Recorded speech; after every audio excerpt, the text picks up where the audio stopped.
네, 안녕하십니까. 오늘은 9월 7일 일요일 아침이고요. 아침 긍정 확언 336일째 힘차게 한번 했죠. 보기 전에 조던 피터슨의 질서너머. 그 고명한 작가님께서 책 한 권에서 딱 한 문장만 가진다고 하죠. 뭐 얇던 두껍던 상관없이 책 한 권에서 딱 한 문장만 훔친다 라는 생각으로 책을 독서를 한다고 하시던데, 이틀 전에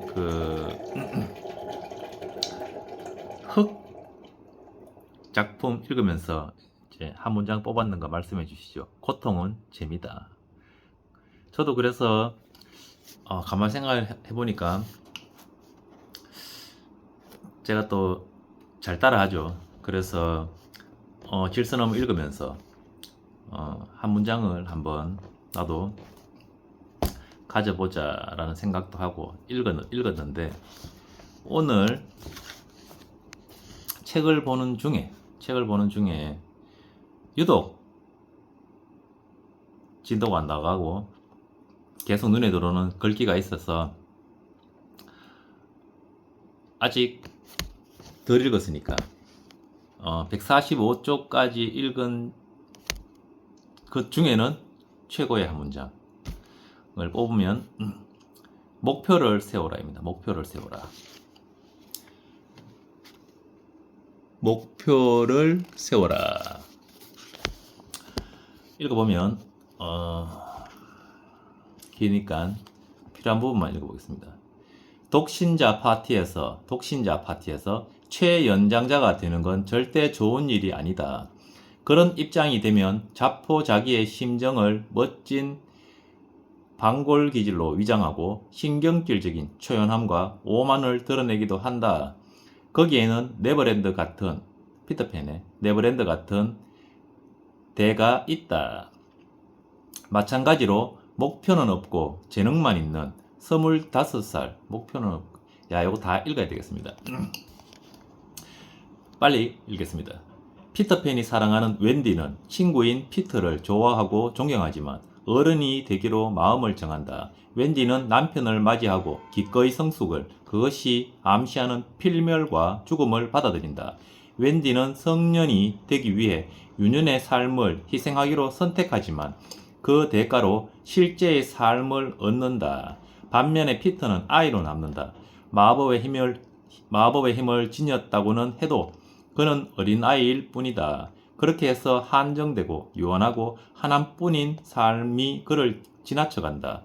제임스 베리의 연극 피터팬, 어른이 되고 싶지 않은 소년에서 피터는 해적의 바위에서 죽음에 직면하지만 죽음을 두려워하지 않는다. 관객들은 그의 태도를 용기로 잘못 이해할지 모른다. 어쨌든 피터는 죽는 건 엄청나게 큰 모험일 거야 라고 말하니 말이다. 하지만 무대 뒤에서 인간의 심리를 꿰뚫어 보는 듯한 해설자는 이렇게 말한다. 사는 건 엄청나게 큰 모험일 거야.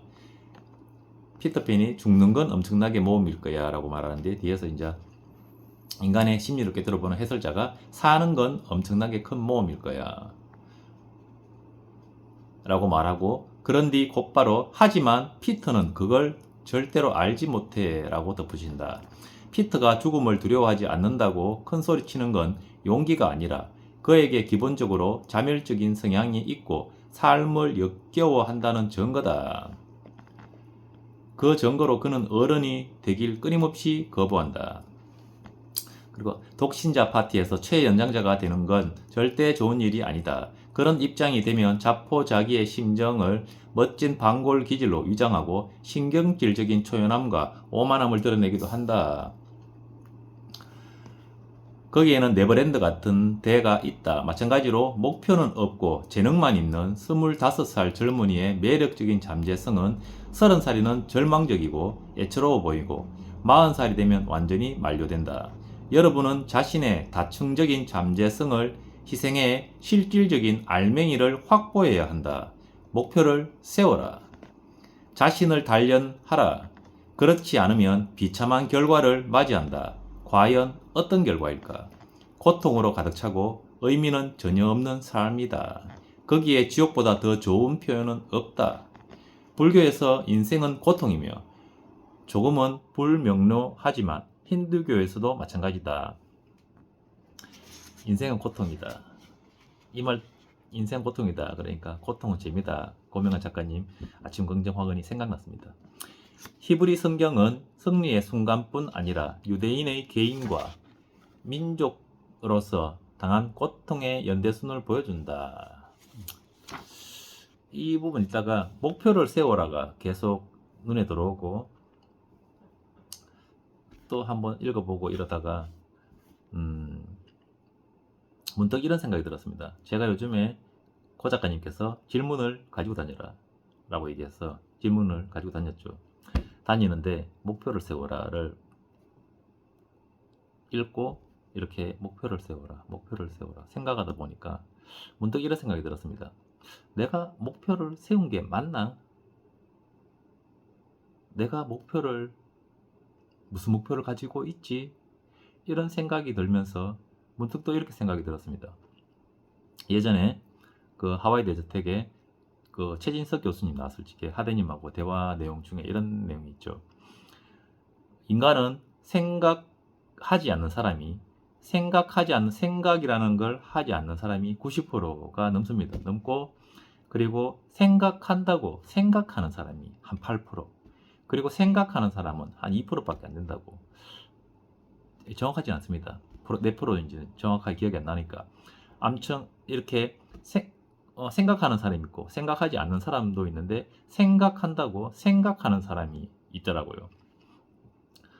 그게 문득 이런 생각이 들었습니다. 내가 목표가 있다고 생각하고 있는 게 아닌가. 목표를 명확한 목표를 가지고 있는 게 아니라 명확한 목표, 남에게 설명할 수 있는, 내 스스로 나에게 설명할 수 있는 그런 명확한 목표를 가지고 있는 게 아니라 목표를 생각하고 있는 게 아닌가라는 생각이 들었습니다. 그래서 또 곰곰이 생각해 보니까 가만 보니까 목표를 글로 적지 않았더라고요. 글로 적지 않고 그냥 강하게 그냥 생각만 하고 있었던 것 같아요.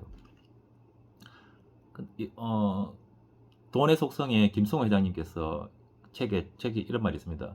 글로 쓰는 위력이 정말 대단하다. 100번 외치는 것보다 글로 100번 쓰는 게 훨씬 대단하다. 위력이 좋다. 효과가 좋다라고 얘기했던 부분. 하와이 대통령님도 그런 얘기 하시죠. 말하는 것보다 적는 게 훨씬 효과적이다고. 글로 적는 거가 정말 중요하다. 또는 효과가 좋다라는 말을 여러 책에서 봤었습니다. 가만히 생각해 보니까 제가 제 스스로 명확한 목표를 글로 이렇게 안 적은 것도 아니었는데 정말 명확하게, 예를 들면 정말 명확하게 적지 않았더라고요. 약간 둥그리하게, 어떻게 보면 약간 지나가는 말로 목표를 적었던 것 같더라고요. 그러니까 명확하게 목표를 세운 게 아니라 목표를 세웠다고 생각하고 있는 것 아닌가라는 생각이 들면서 그랬던 것 같다. 내가 그럼 내 스스로에게 목표를 다시 한번 설명해봐. 내가 갖고 있는 목표를 다시 한번 설명해봐. 그러니까 분명하지 않더라고요. 설명을 하기가 어려운 거죠. 그러니까 제대로 알고 있어야, 내가 아는 거를, 내 경험을 설명하는 거는 내가 알고 있으면 설명이 되는데 똑바로 이해를 안 하고 있으니까, 똑바로 모르고 있으니까 똑같이 내 목표를, 그때 적었는 그 목표를 다시 리바이벌이 안 되더라고요. 내가 목표를 명확하게 세운 게 아니라 목표를 세웠다고 생각하고 있는 것 같아 라는 생각이 오늘 들었습니다. 그러면서 목표를 세워라. 오늘 당장 집에 가서 글로 목표를 명확하게 정리를 해서 어디다 갖다 붙여야 되겠다. 매일매일 그 목표를 보고 잊어버리지 않도록, 누가 물어도 또는 내가 내 스스로에게 명확하게 내 목표에 대해서 설명할 수 있도록, 얘기할 수 있도록 그렇게 분명하게 목표를 적어야 되겠다 라는 생각이 들었습니다. 아마 여러분 중에도 목표를 세웠다고 생각하고 있지만 정작 남에게 또는 자기 자신에게 목표를 설명할 수 없는 얘기할 수 없는 목표를 세웠다고 생각하고 있는 분이 계시다면 오늘 저와 같이 집에 가서 목표를 한번 명확하게 작성해서 잘 보이는 곳에 붙여놓고 매일매일 잊어버리지 않도록 내 뇌가 매일 보고 매일 그 목표를, 그러니까 뭐냐면 제가 저에게 무슨 질문을 막 던지니까, 예를 들어 성공하고 싶은 그런 간절한 질문들을 막 던지니까, 너가 질문 목표도 똑바로 안 정해놓고 목표도 분명하게 정해놓지 않고 지금 이런 질문을 하느냐. 예를 들면 목표부터 분명하게 세워라 라고 얘기하는 듯한 그런 오늘이었습니다. 목표를 세워라를 보는 순간 생각을 하다 보니까 내 뇌가 성환아 목표부터 똑바로 분명하게 세워야 된다 라고 얘기하는 듯한 그런 부분이었습니다. 그리고 고통에 대해서 나오죠. 인생은 고통이다. 고통은 재미다. 인생은 행복해야 되는데, 그렇다면 인생이 고통이면, 인생이 즐거우려면 그 고통을 끌어안고 고통을 즐기고, 고명환 작가님처럼 고통을 재밌게 즐기고 그 안에서 행복을 느끼면 행복한 인생이 되는 거죠. 고통은 재미다. 고통은 재밌다. 고통은 즐겁다. 고통은 행복이다. 라고 되겠습니다. 목표를 분명하게 세우는 그런 하루 되시길 바라겠습니다.